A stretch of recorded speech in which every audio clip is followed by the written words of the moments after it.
Good day, everyone. I'm Haley, and I was just thinking, if I were going to go on a treasure hunting adventure, who would be the best person to take along with me? This is gonna take some wisdom. Wisdom is finding out what you should do and doing it. You know who knows a thing or two about hunting for treasure? Pirates! Arr! Pirates have been hunting for treasure for generations. She'd make the perfect person to bring on my adventure. Arr! I'll find your treasure for ye.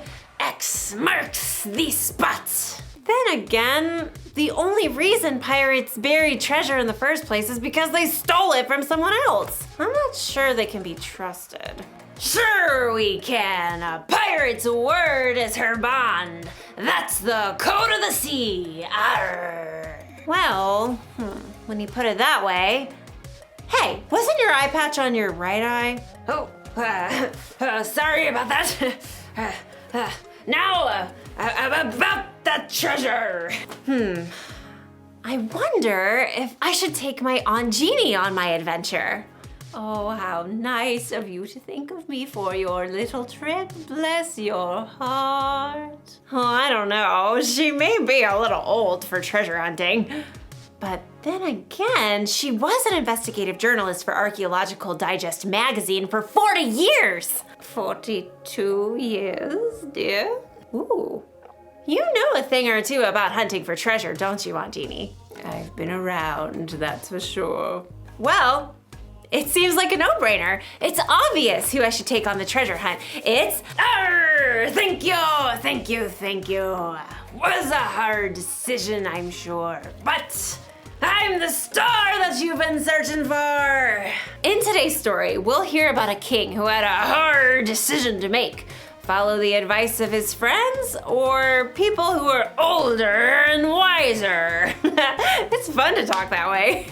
I imagine doing it for our whole adventure. Nope. I'll see you soon. The Bible. It's 66 books of history, stories, letters, and poetry that fit together to form God's one big story. The epic adventure of how He created us and loves us so much that He made a way to rescue us.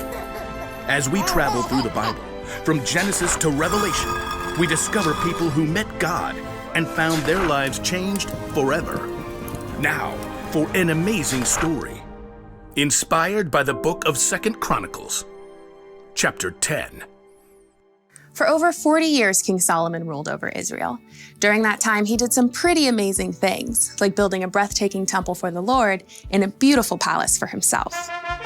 He received visitors from all over the world.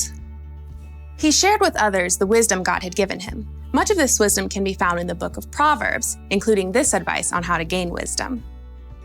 Walk with wise people and become wise. A companion of foolish people suffers harm. Unfortunately, Solomon's son Rehoboam did not pay attention to his father's words. He believed his way was best. And when Solomon died, Rehoboam became king of Israel. All hail King Rehoboam! Wow! Check me out! Golden crown, spiffy palace. This is the life. Though the kingdom was strong under Solomon, he made the people work extremely hard. Now the Israelites wanted to see how this new king would treat them. Led by a man named Jeroboam, they came to see the king. Hey, you stole my name. It's Jeroboam, not Rehoboam. Whatevs, Jer. Now what do you want? Your father made us work very hard. Let us take more breaks and we'll serve you well. Sounds like you want to slack off.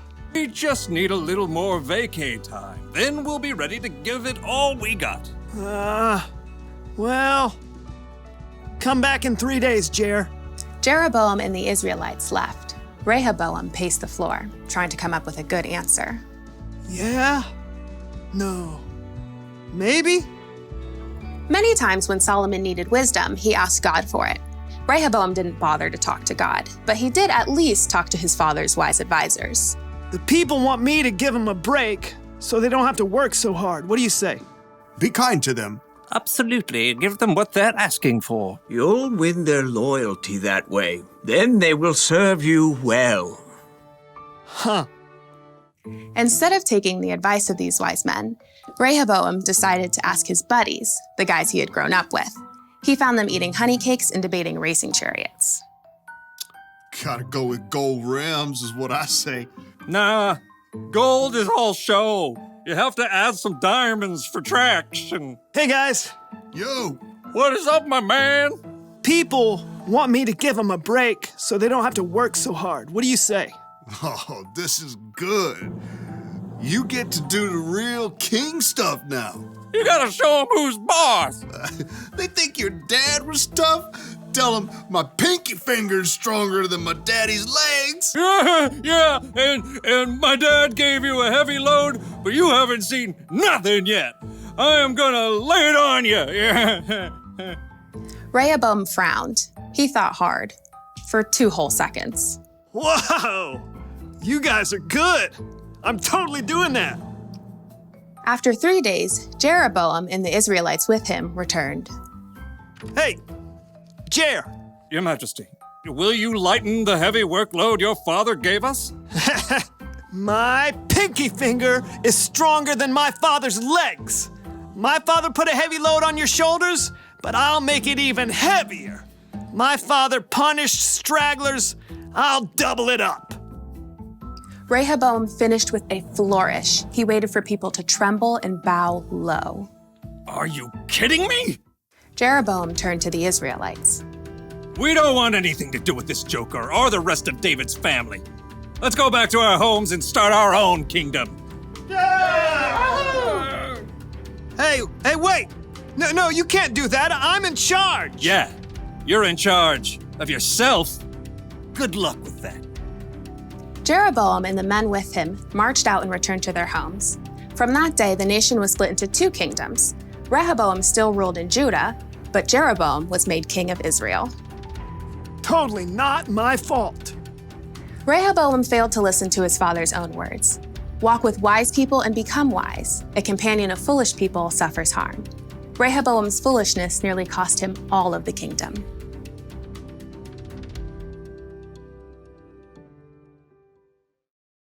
King Rehoboam made the wrong choice. He should have remembered what his father, King Solomon, wrote. Walk with wise people and become wise. A companion of foolish people suffers harm. That means if you want to become wise, you should find someone who's wiser than you to spend time with. Jesus' disciples spent 3 years hanging out with him, listening to him teach, watching the wise way he lived. We should find someone to learn from too. Maybe someone older and wiser. Oh, thank you, dear. Because when you surround yourself with foolish people, you'll end up doing something foolish. You surround yourself with people who say mean things about others, you're going to say mean things about others. With angry people, you'll be angry. With people who break the rules, yep, you know what's gonna happen. But hey, you've been around, right? You know the difference between someone who makes wise decisions and someone who doesn't. So, pick your friends carefully and find someone older and wiser to be your mentor, someone you can learn from. Here's the one thing to remember today. Hang out with wise people.